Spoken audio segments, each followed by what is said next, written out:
Hey, so what is going on, guys? Today I just want to make a little bit of a different video than what I typically make with all the lifting.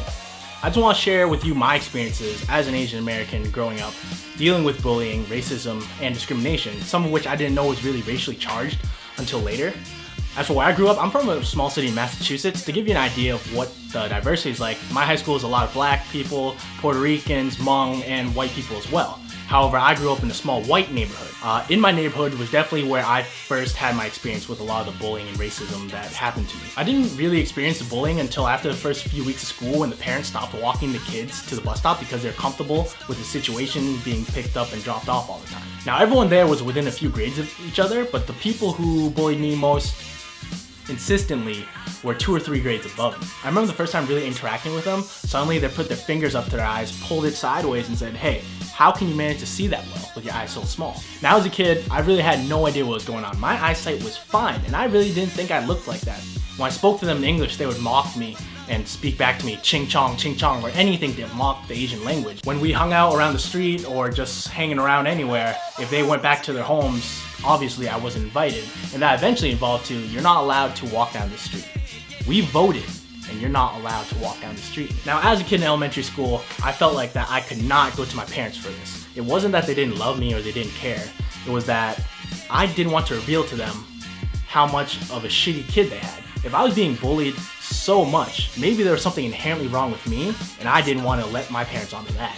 Because I internalized a lot of this, I did develop attitude problems, and I was getting pretty angry, especially moving into middle school. My parents had no idea what was going on, and to be honest, it was none of their fault. For all they knew, unaccustomed to the culture as it were, they tried the best they could, and they just really couldn't figure out what was going on, especially since I was doing so well in school. How could this possibly happen? But despite not knowing how to deal with all the negative that I had been internalizing, taking out on myself, I thought it was up to me to try and be friends with them, to reconcile and see what was going on. But no matter how much I tried, I could not be their friend. If I was nice to them, if I was mean to them, or even if I played into their stereotyping of me, maybe if I gave them a laugh, things would be better. It ended up being just them laughing at me instead of with me. It was really pitiful. I was doing it solely for their entertainment essentially, and that's how desperately I wanted to be their friend. At the end of the day, it really wasn't worth it. I was just taking it with a smile on my face. Moving in middle school, things really didn't get that much better. I remember being outside and talking with a group of kids about maybe Superman versus Goku or something like that. And 2 of the kids from the conversation leave, and a few minutes later, I know they're back. Why? I'm talking and something hits me on the side of my face. Looking at the ground, it's a stick. I look up, 2 of the kids are standing on rocks or bench or something higher elevation than me. And I reorient myself long enough to hear, "Go back to your country," being yelled at me repeatedly. "Go back to your country, go back to your country."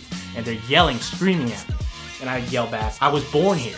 What are you talking?" And it's through tears, I'm crying, my face hurts. They yell back, "Nobody fucking invited you." And they throw the stick at me again, it hits me in the face, and I run away crying. I really internalized the hate, and from that point, I kind of gave up trying to be friends with people. I was really content on just not being attacked verbally and physically. So, along with these things, I let people cheat off me. I gave them assignments because I was scared of the retaliation I would face if I didn't, and which had happened actually a couple times. In high school, once I had my license, I was finally free and feeling a lot less socially isolated now that I'm mobile. However, that part of me that still wanted to be friends with people, I gave people rides home all the way across town, even though I only lived maybe 3 or 4 miles away from the school. But my one hope was that when I went to college, maybe we could transcend above all of this and just be normal, civilized people. I really just wanted to fit in. The thing about going to college and anywhere in the world is that you don't escape from anything. Bigotry, racism, discrimination, it's all there. It's not locked into a small geographical location where you grew up. But I found solidarity. There, I realized that it wasn't just me. Maybe I was a little bit socially awkward, but all the things that happened to me were not on me to fix. I shouldn't have been trying to hang out with people who didn't want to meet me halfway and be civilized or be friends in any manner. I could finally vent my frustrations and share my stories and hear people out, and we could talk to each other and vent.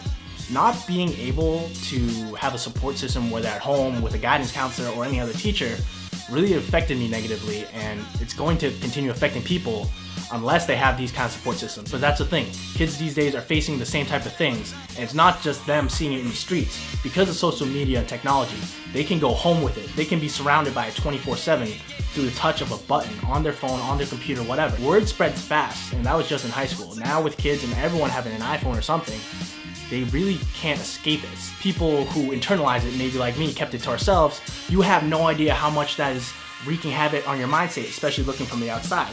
Now, maybe as someone who can see people physically isolating themselves from a situation, being angry and aggressive, or physically defensive all the time and anxious, that's at least something that's more telltale of a deeper issue. I think it's not that hard to really de-escalate or at least take the tension away from the situation, especially for someone who's feeling hopeless, just by being an open ear or caring enough to reach out to them. As you heard in the story, as a single voice, I could not do much by myself. In college, when I met all these other people and really became empowered, that's when things changed. I started smiling more, I became happy. I finally truly did love myself and where I came from. And that's how we should be doing all these things together. Don't let them tear us down, but let's build it together regardless of who is targeting us. So we have to be better than them. But I'm sure this is becoming a little bit of a ranty video. If you have any comments, questions, or maybe I fucked up and described some things wrong or in bad taste, call me out on it. Let me know. Let's start a discussion. Follow me on Instagram @KennyLaughter, and I'll see you guys in the next video. Do you want it to be like this, or do you want some gains? All right, let's go.